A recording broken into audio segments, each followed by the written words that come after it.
Plus d'une semaine après le passage de Kirk, la ferme de Meuves porte encore les stigmates de cette tempête hors norme.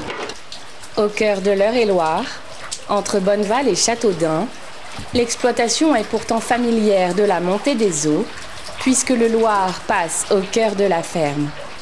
Mais cette fois-ci, les choses ont viré au cauchemar. Au cours de la journée de jeudi, on a vu que ça montait. Les prévisions, elles augmentent.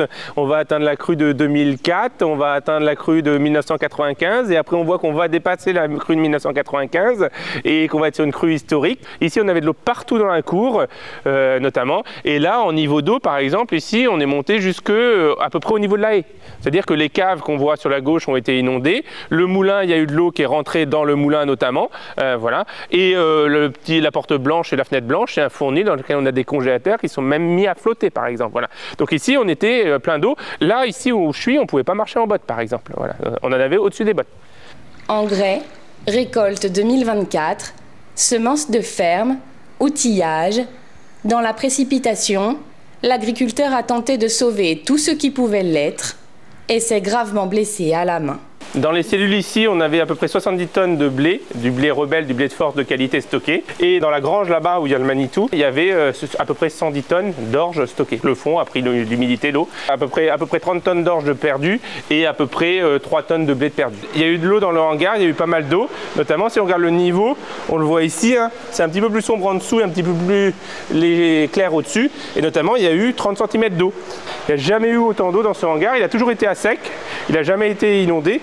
Et il avait été même surélevé un petit peu à la base ce hangar pour justement ne pas être dans les inondations. Mais là, avec 30 cm d'eau, il y a forcément de l'eau dans le bâtiment. Là, ces big bags, on a dû les mettre sur 3 palettes pour qu'ils soient sécurisés et à hauteur notamment. Voilà, donc là, tous les big bags, on a dû rehausser.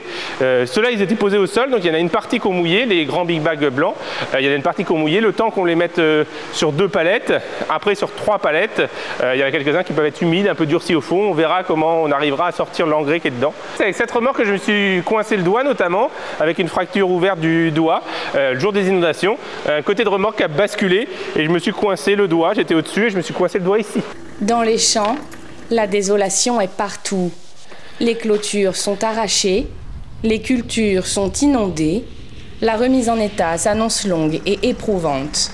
Et donc ici on voit le forage, donc il y avait le forage et il y avait de l'eau jusqu'au haut du forage, la tête. Et là la cabane d'irrigation qui est un tout petit peu après, on avait de l'eau jusqu'au petit trou, au-dessus du petit trou, la petite fenêtre là à droite notamment, il y avait de l'eau. Donc quasiment un tiers de la porte, notamment en hauteur d'eau notamment. Donc là le maïs ici, les premiers pieds de maïs, ils étaient sous l'eau. Là on était sous l'eau, on ne pouvait pas passer en voiture ici, hein. On en avait jusqu'à la tête. Un coup dur pour ce jeune agriculteur qui s'apprêtait tout juste à reprendre officiellement la ferme familiale. Il doit aujourd'hui affronter les multiples expertises d'assurance et plus que jamais composer avec une météo incertaine qui rend difficile, voire impossible pour le moment, le retour au travail dans les champs.